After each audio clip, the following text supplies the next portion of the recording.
सफैबाय मेला बाजार बियो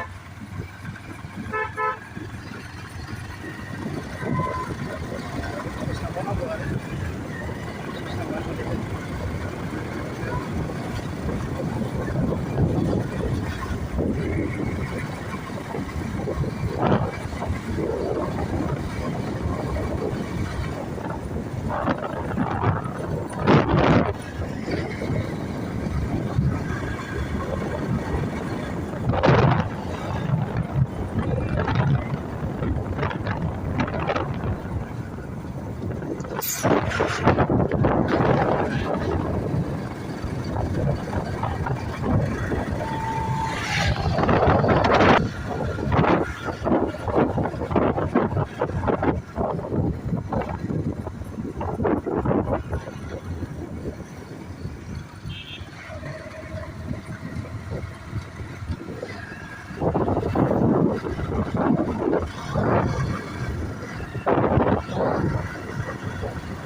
भुटान गेटसिम थाबायलांगासिनो नै जों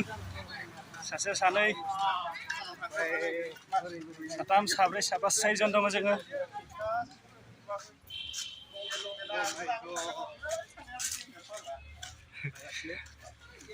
गारियानो एकदम नै लामाफ्रानो गोबाव जाबायमोन हाबनो मोनिया बेनिखायनो दिनैहाय टाइमाबो फ्रि मोनबाय बेनिखायनो बेरायनोबो फैबाय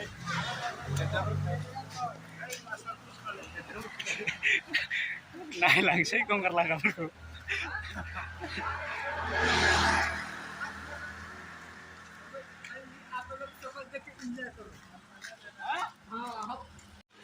नै उनजों थाबायगासिनो साब्रै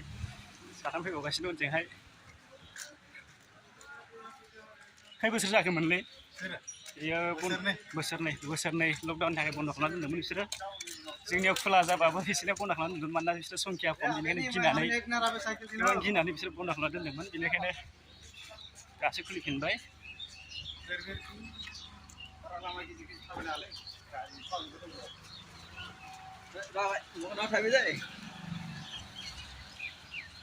हाबहैनायसै माबायदि जाना दं भुटाननि सिङावहाय जायगाफ्रा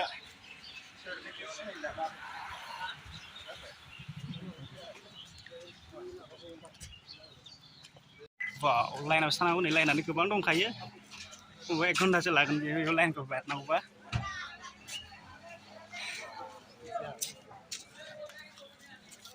नै भुटान गेटआ बेनो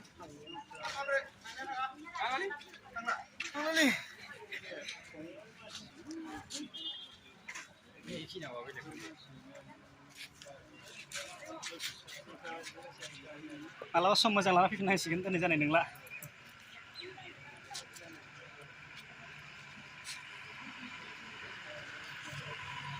बेनो